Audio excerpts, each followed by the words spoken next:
ফুটন্ত চায়ের উপর নুডলস ছেড়ে দিন, এরপর দেখুন কি ঘটে। এখন থেকে মেহমান আসলে আর চায়ের সাথে আলাদা করে নাস্তা দিতে হবে না, একসাথেই চায়ের ভিতর ঢেলে আপনারা নাস্তা খাইয়ে দিতে পারবেন।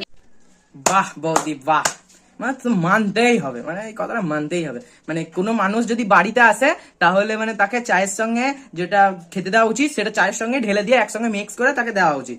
কিন্তু বৌদি একটা কথা বলি, যদি কোনো মানুষ আমাদের বাড়িতে দুপুরবেলায় আসে তাহলে কি তাকে ভাত, মাছ, তারপর ডাল, আলুর তরকারি এসব কি চায়ের মধ্যে ঢেলে একসঙ্গে দিয়ে দেবো? আমি মাছের লেজে নিয়ে নিলাম, এখন মাছের লেজটা আমি চায়ের মধ্যে ভালোভাবে মিশিয়ে দিচ্ছি। আমি চামচ দিয়ে মাছটা উঠিয়ে দেখিয়ে দিচ্ছি, মাছের কি সুন্দর একটা চা চা কালার চলে এসেছে, দেখতেই পাচ্ছেন। তো মাছটাকে একটা আইসক্রিমের কাঠিতে ভরে এভাবে সাইডস হিসাবে আমি চায়ের ভিতরে দিয়ে দিচ্ছি। এই তো হয়ে গেল রিকোয়েস্টেড ভিডিও মাছ ফ্লেভারের চা।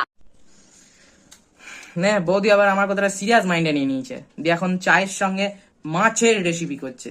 মানে এতক্ষণ ছিল চায়ের সঙ্গে ম্যাগি আর ডিম, এবারে মাছ। আরে বৌদি তুমি ওই চা খেয়ে গলায় কাঁটা আটকি মরে যাও, এর থেকে তো ভালো যে রেসিপিগুলো